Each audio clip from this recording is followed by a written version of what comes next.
So first of all, Nina, could you just give us a brief outline of yourself, just a brief profile about where you grew up and what your parents did and things like that?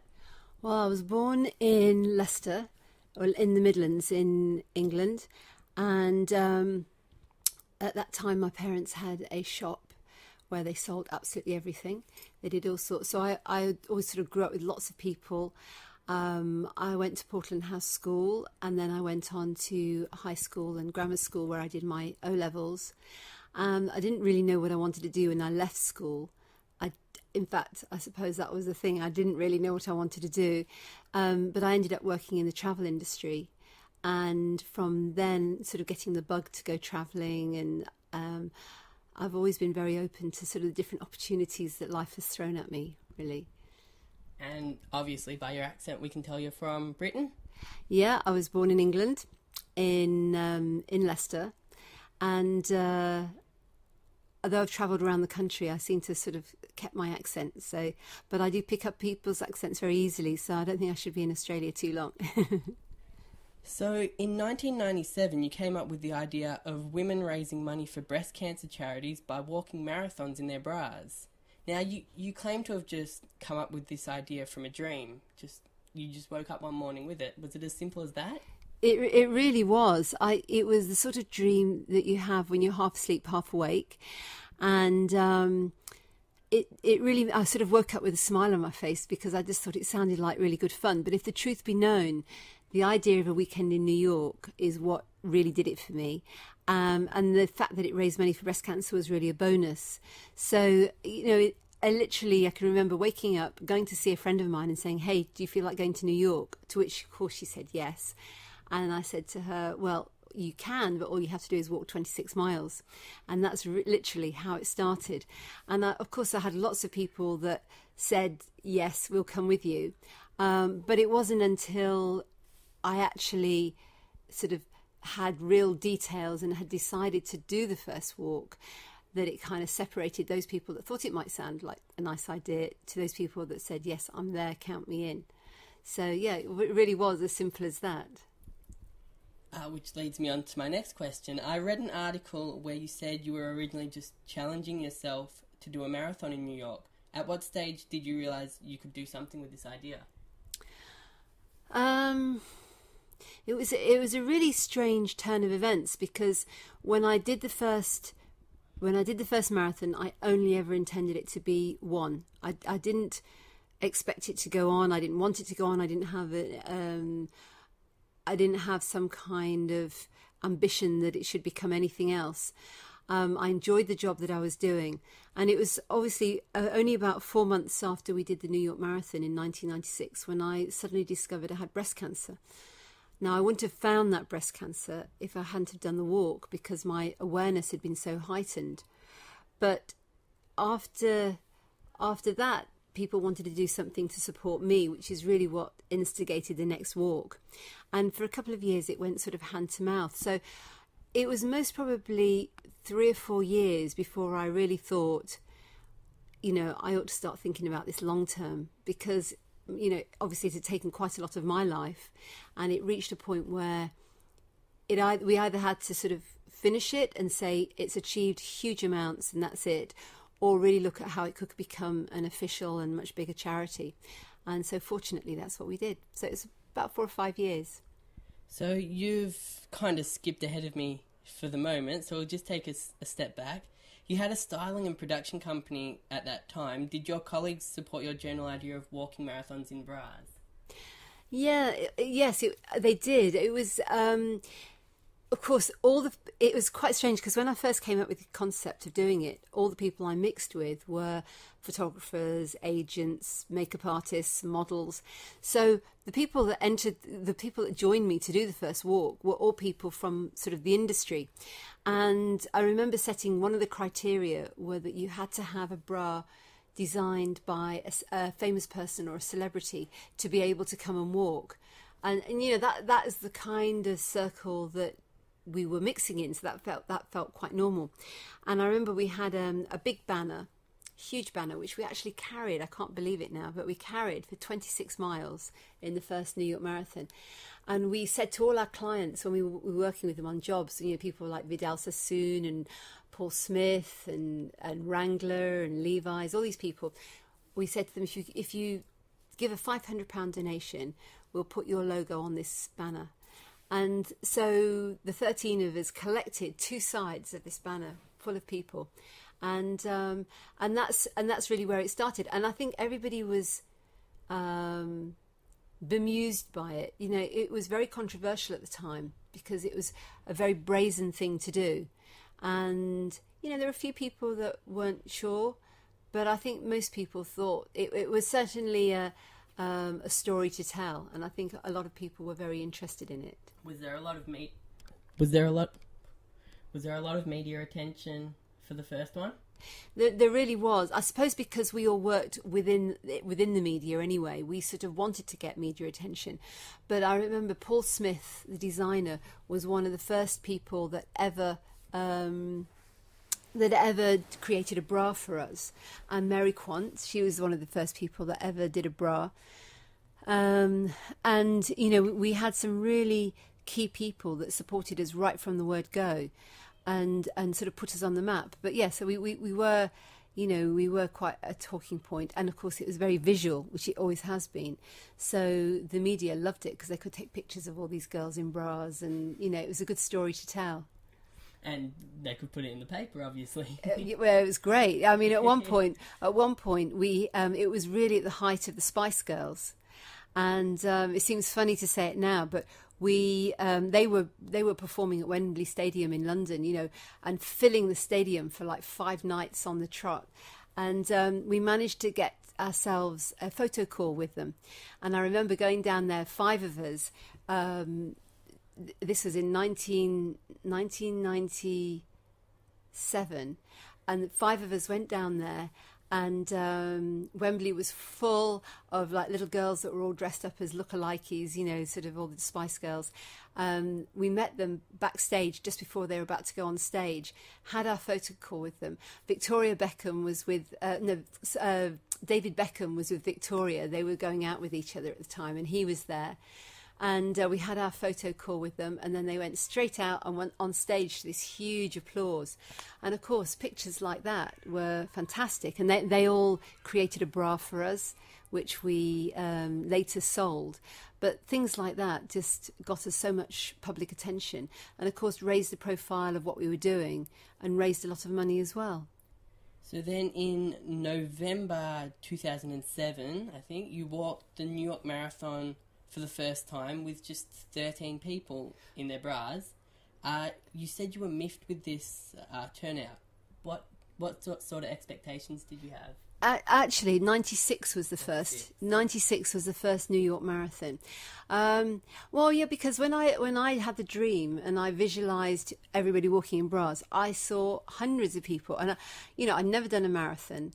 I'd never done any fundraising. I didn't know anything about breast cancer, so it was really it was quite a dream. It was one sort of quite a bizarre moment. So I imagined that there would be loads and loads of people coming to actually join us and do this, and in the end there was only 13 of us. So I think that's why I was a bit sort of confused. But maybe looking back, I was picturing the moonwalk a few years later, and not our first trip to New York. You raised £25,000 though. Was that more than you expected? I don't know. I mean, when you look at it now, and we're raising something like 10 million a year, £25,000 doesn't seem very much. I think it was pretty much what we wanted to do. It was about £2,000 each, which is a lot of money at that time. It's a lot of money now, but it was a lot of money at that time. And we had it was £25,000, and then we held an auction with bras. It never really stopped. It just kept on going. So that was sort of for the very first marathon. So yeah, we were very pleased with that. And then in January, it would have been January 97, just a few months after you walked the New York Marathon, you discovered a lump in your breast. What do you remember about discovering the lump and the events that immediately followed? Well, it was a very strange period, because after we'd done the New York Marathon in November, everybody was pressurising me to do another walk. They took a huge amount to organise, as you can imagine, and I was due to work in South Africa and America in sort of the springtime, and everyone kept saying, let's do the London Marathon, let's do the London Marathon. Anyway, I was thinking about it, and then went away for Christmas to America, came back, and then went off to Arizona to do a shoot for Wrangler Jeans, of all things. And I'd just arrived there, and I was in the shower, and I was having a wash, and I felt this lump. And I remember, I think, had I not been doing the fundraising, I would not have thought anything about it. But because I'd been doing the fundraising, you know, I suppose my awareness was really heightened, and I just had ignored it. And then later on in that day, I had another shower, and I sort of had to feel it again. And I remember having to sit on the shower floor because I felt quite faint. You know, sort of almost this wave came over me, that thinking, oh my goodness, what is this? And even though I was only in Arizona for a week, I asked the woman who owned the lodge where we were staying if I could go and see a doctor and if she could get me some tests. Because I didn't want to say what it was for, because with anything like this, you never really want to sort of talk about it, because by talking about it, you're almost confirming what it is. So I didn't tell anybody else in the crew that I was with, just the photographer that I was working for, who was a good friend. And, you know, over that preceding week, I had mammograms and you know, different tests to detect that, yes, I did have breast cancer. And then what did you do when you went back to Britain? Well, you know, it was a funny thing, because at that time there was, you know, it was one of those discussion points. Is it better to stay in America and be treated there? Have they got better treatments?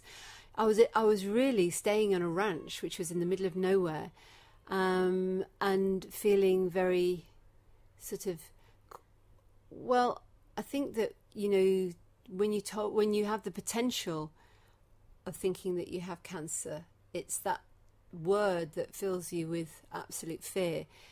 When you get your prognosis and you find out that you have got cancer, you know, I just felt like my life had ended.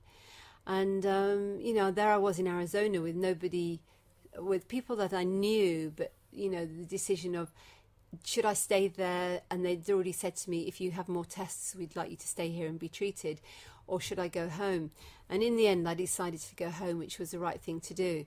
But of course, when I got home, there was a very quick chain of events, from arriving home, going to see my surgeon, and within a week I was in the hospital having the sort of lumpectomy and mastectomy.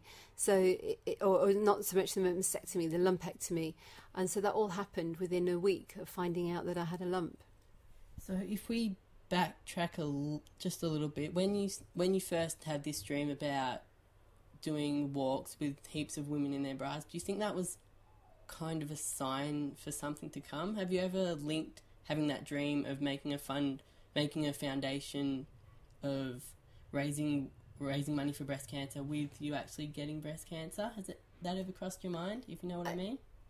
Yeah, absolutely. I think I wouldn't like to say how the things are linked. You know, I'm a great believer in universal energy. I wouldn't have found my own cancer had I not had that dream and made the decision to do the walk. And certainly, you know, there was a very clear chain of events. I suppose it's one of those things we're never really going to fully know.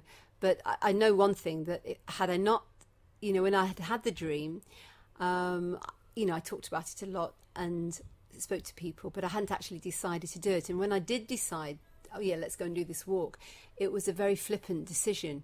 But had I not made that decision, I wouldn't be sitting here talking now. So I suppose the answer is yes, there is some kind of divine intervention there, but how it works, I don't know. And even after you'd just been diagnosed with breast cancer, you still managed to maintain support for Walk the Walk, which is what you've called your foundation. And that was evident by the 600 applications you received for the 1998 London Marathon, I think after you'd come back from Arizona. Was it hard to find the energy to keep raising money whilst having treatment for breast cancer? Well, you know, this is the strange thing. People often ask me, you know, how did you do it when you were sort of being treated? You know, in actual fact, I never ever felt ill. And that is the terrible thing about breast cancer. You know, by the time you do feel ill, it really is too late. So I never felt ill. And I've often said that I don't know whether I supported breast cancer or it supported me. But I think that we kind of like had an arm around each other. You know, it gave me something very positive to focus on while I was going through one of the darkest times of my life. And, you know, I focused on the health, the fitness, the eating well, the training, recruiting people, the fun of it. I focused on all of that while I was going through my treatment. And it really made a huge difference because it was just so positive. Because I was giving it energy and all this sort of care and attention, and because people were getting more and more involved in it, conversely, Walk the Walk grew, you know, and like anything, if you put energy into it, things always grow. So, yeah, we kind of were hand in hand, and I often wonder if things had turned out differently and maybe I hadn't have had breast cancer, would the walks have continued? I don't know. And I read that you're a very organic person and you believe in alternative medicines and things like that. Did you still believe that you should keep going living the way you were to get over breast cancer? When I was told I had breast cancer, I had some very big decisions to face. I'd always, you know, I'm very much into sort of the connection between mind, body and spirit. So, you know, if you can put the best you possibly can into your body, then it can give out the best it possibly can. And, you know, I've always been into sort of fitness, into organic foods. I'm a sort of Reiki master. I've always done massage. And I've had a great interest in, you know, sort of complementary therapies. And suddenly I was faced with breast cancer, and I found myself thinking, well, should I be trying to treat myself? Is this something that, you know, should I say no to conventional treatments? And you know, do I believe strongly enough that I can treat myself? And it was something that was a really big decision for me. And in the end, I felt that I was at my most vulnerable because I did have cancer, and perhaps not at my strongest. And also I felt that I needed to give myself the best chance, and giving myself the best chance meant taking everything that was on offer. So what I did is I had all the conventional treatments. I had a lumpectomy, a mastectomy. You know, I took Zoladex injections. I took tamoxifen for 2 years. But at the same time, I was eating only organic foods, and I was juicing and drinking wheatgrass. And, you know, everything that I put into my body, I considered. And I often think I sort of mentally ate the cancer out of me, because I thought if I've put so much good stuff into me, it'll never survive. And that really kept me going. And you know, cooking my meals and preparing my foods every day was a very big focus of my day. And because you had 600 applications for the London Marathon, you decided to do the walk at night before the actual London Marathon the next day, and in the process creating the moonwalk. Was this idea supported by all the applicants, by all participants? Well, it sort of didn't happen quite so quickly as that. What happened is in 97, in the spring of 98, I had 50 people that wanted to do the London Marathon, and of course we could only get 25 places. And even though I rang them up and said, look, you know, please let us in, we've raised lots of money and we'll be back right at the back of the field, they said no. And just instantly, just as quickly as the first walk came into being, so I said, okay, not a problem, I'm going to have a moonwalk. And I said, we'll walk through the night and we'll have like a relay. So the people that are doing the London Marathon will start off at the normal time, but everybody else will start off at midnight, and we'll meet them at 26 miles in Trafalgar Square in London, hand over the sort of metaphoric baton, and then they'll go off and do the other one. And it literally came like that. And the people that I couldn't get places for thought it was a great idea, but there was about 25, and then on the night there was about 60. And what happened is that one of the people of those 60 wrote for a magazine called Health and Fitness. And we did the walk, and it was fantastic. It really was fantastic. And she wrote all about it. And what happened was in the October of the following year, in 1999? No, in October 98. This was in May 98. So in October 98, people said, well, you know, are we going to do another walk? And so I said, well, you know, I'll think about it, you know, and I was going away for Christmas again. And in the meantime, an article appeared in this magazine that this girl wrote. And when I came back after my Christmas holidays, I couldn't open my door because I'd had so many people write to me saying, we'd like to join your next walk. And literally there was a mountain of posts. And I thought, well, that in itself is telling me that I need to do, you know, another walk. So we started organising a moonwalk, and that was the one in 99. It was already called a moonwalk, but there'd only been a few of us. And again, I didn't intend to do it. Well, I did it once. I wasn't going to do it again. And here we are sort of celebrating 15 years of moonwalking in 2012. So it's just gone from strength to strength. But that's really how it happened, just by this one girl writing an article and people being inspired by the article and then writing to me. So in 1999, you approached Playtex for sponsorship of the Barough walks.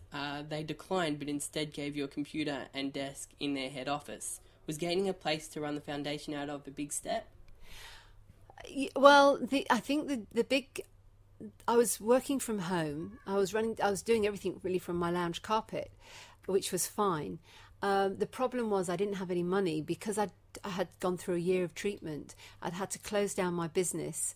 I just didn't have any money, and even just communicating with 200 people, posting things to them, or you know, whatever, you know, whatever you want to do, it takes money. So I think that what I decided to do was to write to sort of various companies and see if they would sponsor me for £60,000, which I thought would be enough to sort of run the charity for on a year, and sort of to get some money together. And of course, they historically didn't give me any money, but invited me into their office, which I wasn't expecting. And of course, I lived nowhere. You know, I was in the middle of the country and they were down in Woking, which is right in the south. And I remember them saying to me, you know, we'll give you a phone, a computer and a desk. How do you feel about that? And I said, fantastic, which in effect, I relocated about 300 miles in the space of about 2 nanoseconds, you know. But it was, without me knowing it, to be the start of a very different life for me.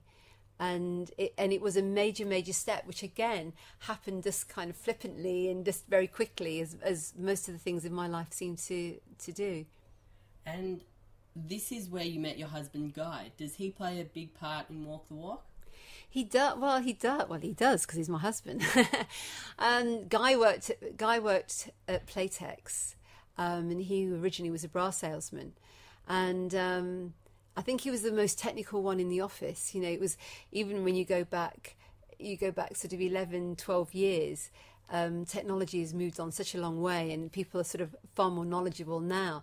And at that time, you know, in an office of about 30 people, if anything needed doing, he was the one that did it. I guess he was sort of the youngest one in the office. So I was always pestering him to sort of do things on my computer, or, you know, try and do things for me. But yeah, since we met, we were together for about 4 years, and then we got married. And he now is the commercial director of Walk the Walk. He's been at the charity for about 5 years, and plays a very big role. He manages and controls all of the IT and all of this sort of social networking, social media, you know, everything in that vein, which is absolutely not my area at all. But yeah, we work very well together. And over the Foundation's 15-year history, you've been affiliated with some really big names. You mentioned the Spice Girls, but none bigger than Prince Charles. How would you describe your relationship with the Prince of Wales? Oh, he is a very, very special person. He he has supported Walk the Walk. He supported Walk the Walk from about 2000, but he didn't actually become our patron in 2004. So, you know, I felt very honoured that he actually had an interest in us without having any purpose to have interest, you know, if that makes sense. And, you know, from the moment that I met him, he made me feel very comfortable, very welcome. I remember feeling very nervous at the first time that I met him, thinking, you know, because there is a protocol that you have to do. You curtsy and you call him sir, and I remember feeling so excited. I'd wanted to meet him for so long, and I was at the end of a line of sort of about 7 ladies that were all sort of meeting him. They'd all sort of done various things for charity, and then when I actually did get to meet him, the protocol went out the window, and I think I just put my arms around him and gave him a big hug, which was not at all what I expected to do. But since then, I think we've had that kind of relationship. He's been 100% supportive of what we're doing, and I think Walk the Walk represents a lot of the ethos of aspects of life that he supports, you know, with architecture, environment, organics, complementary therapies, you know, sort of the potential, looking at the potential in oneself for good health. And we have, as a grant-making charity, which means that we give money to other charities, the money that we collect, we've also granted funds to other charities that he's a patron of, and help them to progress what they're doing. So we have a lovely relationship. I obviously don't see him very well, and you know, he's not somebody that I would say, you know, I know him to a certain level. You don't have his mobile number? I don't have his mobile number, but I have, you know, I always have very, very lovely conversations with him. I've met him lots of times, and he's a very underestimated individual, I think, and somebody that will, it may be a few years before he's fully respected for, you know, all the wonderful things that he does. What other celebrities has Walk the Walk been affiliated with? Oh my goodness, we've had so many. We've had a lot that had created and designed bras for us. People like Bette Midler, Pierce Brosnan. We've had, oh gosh, when people jump on you to say names, you know, you forget who they are. I have to come back to them. I'll have to come back to them all. I said the Spice Girls before. Stella McCartney, Paul McCartney, Linda McCartney before she died. That's how the sort of the McCartneys started to support us. There's a long list, and we've really had tremendous support. We've been very, very fortunate on that measure.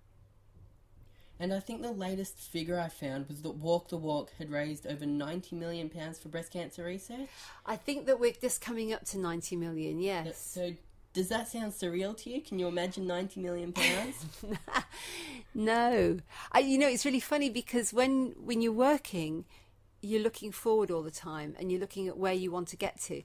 And it's only when other people mention it, or when you sit down and you looking, reflecting, and of course, you know, this coming year is a big sort of birthday for us, so we're reflecting on what we've achieved, that you suddenly look and think, wow, 90 million, you know, and it is a fantastic amount. And I think what is so fantastic about it is that, you know, we've never had large corporate sponsors, we don't get government funding. All that money has come from a large number of individuals raising a little bit. It's about people uniting together and really coming together to make a difference. And I think that in the last few years, where the economy sort of worldwide has been very difficult, it's been our absolute saving grace that we've had this kind of support, because many charities and organisations have really suffered with sort of lack of support, lack of income, which has completely dried up. And we've just had some of our best years in the last 2 or 3 years. So it's really down to everybody doing their little bit, which makes a difference. And to top it all off, you've received a CBE and had a pathology laboratory at the Royal Marsden Hospital in London named after you, amongst many other honours. What do these accolades mean to you? Oh, well, you know, I'd be lying if I didn't say it was lovely. I mean, it's when I received my CBE, And then I had the... Can you explain what a CBE is? Yeah, in the United Kingdom, there are certain awards which are granted, and they're given by the Queen or by the royal family. There's an MBE, which is a member of the British Empire. There's an OBE, which is Order of the British Empire, and then you go on to CBE, which is a Commander of the British Empire, and then you go to a Dame or a Knight. And I was very honoured to receive a CBE in 2007, I think it was, and which was an absolutely phenomenal experience to go to Buckingham Palace and to meet the Queen and be formally handed this medal. And the whole thing was tremendous. And yeah, I mean, I jokingly in my office when I'm working, I say, I want to be called Commander. It's not something that you go around calling yourself, but it is a huge honour to have it, a huge honour. And I was absolutely shocked to receive it. And then following that, I also received a Woman of the Year for fundraising in 2008. And also the Pride of Britain, I received an award for Fundraiser of the Year, which was tremendous as well. So it's really lovely. It's lovely for me, but without question, I'm very aware that that award would not be mine without the support of loads of other people, hundreds, thousands of people that have helped to raise that 90 million. So, I do feel like I'm accepting an award really on behalf of thousands of other people. But it's lovely. It's very nice. Where do you keep your CBE? Why do I keep it? Well, I've got my wonderful certificate. Actually, is in a bag by my front door, waiting to go and be framed. Which I know it's 2011, end of 2011. So last year I decided I must get it framed, and I haven't got round to it yet. But it's sitting by the door, waiting to go. And I hate to say I've got it in a drawer, which sounds awfully boring. I must put it in a frame, really. But it's one of those things that you get and you almost sort of can't believe you've got it, so you feel like you ought to keep it very safe and you sort of tend to hide it away. But yeah, I have got some lovely awards on my mantelpiece at home for the Pride of Britain and the Woman of the Year, and they're out there in their pride and glory. So. And you said earlier that Walk the Walk wouldn't have had the publicity it had if that lady didn't write an article about it in, what magazine was it? It was Health and Fitness magazine. In a Health and Fitness magazine. So obviously the media attention for Walk the Walk is good, but do you receive much media attention yourself, and how do you deal with it, especially with having a young daughter? I think because my background is media, I'm very realistic that I think that the media marketing and the way you present yourself is a huge part of what we do. We have a very, very strong brand, and that's not by accident. That's been created on purpose because, I fully appreciate that people want confidence when they're supporting a charity and they buy into a brand. They want to know exactly what they're supporting. They want to know exactly where the money's going. Hopefully what we do in exchange is give people a lot of fun and a whole experience. It is a whole experience doing something with Walk the Walk. It's not just joining another walk. In terms of my own media, I've shared a lot of my life with the public over the past few years, mainly because having been through breast cancer, I felt that if I could share my experience and it could benefit somebody else, then it somehow made my experience even, a little bit more worthwhile. I think we all try to do that. You try to justify, okay, I've gone through this. How can I put it to some kind of use or benefit? So, and I think anyone that's been through anything like sort of a life-confronting disease or any sort of life-threatening situation feels that you want to share it to try and help other people that might be going down that same path. Sometimes I get really upset when they get things wrong, when people sort of misquote or they get things wrong, or people are always interested in Guy because he's my husband, and they love the fact that he used to sell bras, but they fail to mention that it's now 11 years on and he no longer sells bras and he's done lots of other things, but it sounds good, the story sounds good. Obviously when I had Raphael, I was 53 when I had her, and she was an egg donation. So, and the fact that I'd had cancer, gone through all of the treatment, and then be able to have a child at that age, again, attracted a lot of public attention. So I was happy to share that, when she was born, because I think there are lots of women out there that do have breast cancer, and not as old as I am, much younger, but perhaps haven't had children, and that's a big thing for them. Can I have children again? Have I lost the chance to have a family?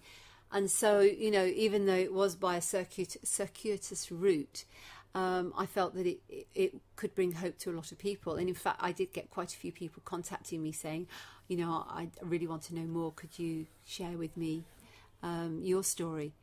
Sometimes I think, especially now that she's a little bit older, I sort of feel that I don't want to have her in the public eye, because I feel that, there are things that should remain private.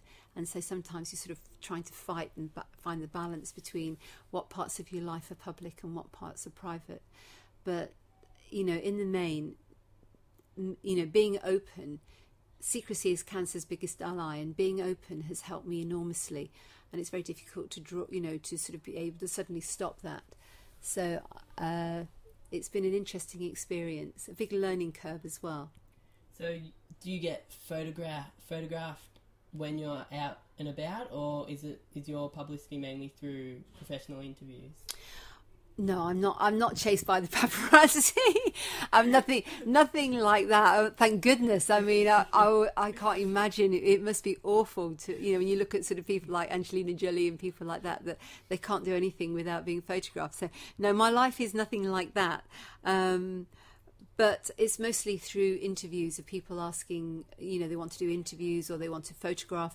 Quite often they want me to be photographed with Raphael, which I don't do, or with Guy, which we don't do, because it's our family has to have a little bit of space. It kind of commercialises your relationship. Yeah, it does. So we don't do that. But yeah, I'm really happy to share, a huge part of my story, and have done in lots of different ways with different sorts of media. And finally, what are your hopes or plans for Walk the Walk in the next 10 years? You said you're coming up to the 15-year anniversary next year? Well, next year is the 15th year of moonwalking, but actually it's 17 years of the very first walk. And oh gosh, world domination in walking. Well, actually, it's really very exciting because we have been working for some years on taking the moonwalk to other countries. It's in the UK, it's been a medium which has raised money, it's raised awareness, it's got people fit, and it's been a huge amount of fun. And that actually is sort of a motto of ours. And I personally feel that we could take that to other countries and give other countries the benefit of being able to use it. So we're hoping that we'll shortly be announcing our first international moonwalk, which we hope will be in America.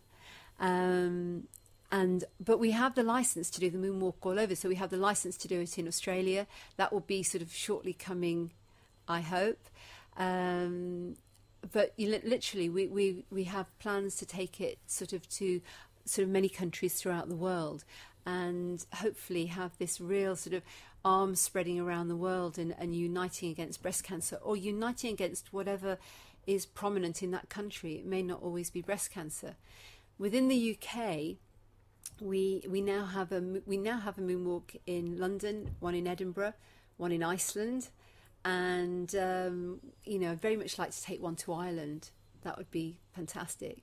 And we're also looking at different challenges, different sorts of challenges, because when people come to us and they do the moonwalk, they then want to carry on walking and have something to sort of give them a goal the rest of the year. So we go to Peru, We're just looking at a new challenge in Lapland, doing cross-country skiing, and that's going to be very interesting. And so, we never stop. We're continually exploring different ways that people can keep fit by power walking. It without question, it's the best way to keep fit. And interestingly, the statistics of breast cancer in Australia are very similar to the UK. We can expect 1 in 8 women in their lifetime will experience some form of breast cancer, and in the UK it's very much the same. But a statistic has just recently come out in the UK, which is quite shattering, and to say that 42% of breast cancers could be avoided if people changed their attitudes and their lifestyles. So what they're saying is after sort of not smoking, which is the number one sort of detriment to health, the next two are alcohol and being the correct weight. And when you look at the Western world, which is the obesity figures are growing rapidly, I think a big ambition for Walk the Walk will be to really sort of work with children and really sort of try to get people involved with walking, with being more active. Prevention is huge, and at the same time, if people are doing challenges and raising money for us, they're also going to be helping people that have cancer now.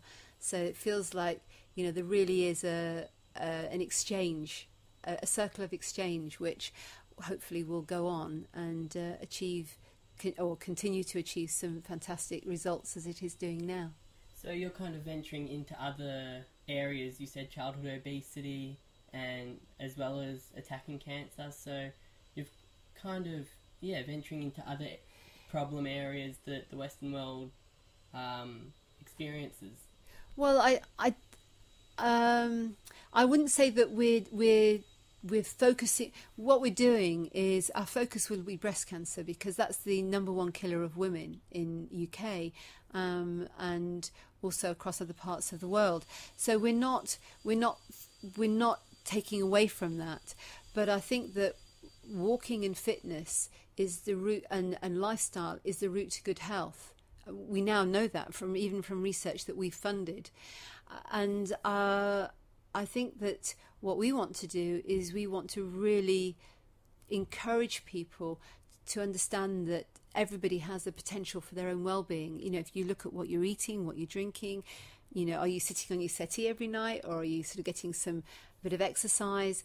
All those little changes can make a huge difference to your life, and into your potential of good health. So I think that's more where we want to get involved. And of course, if you can get children to be able to take on a healthy lifestyle, it's easy. They grow up with it. It's much harder to change people's habits when they get into their sort of 40s, 50s, 60s.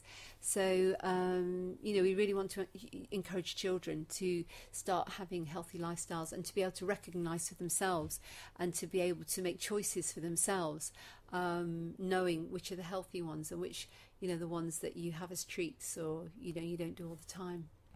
Nina, thank you very, very much for talking to me.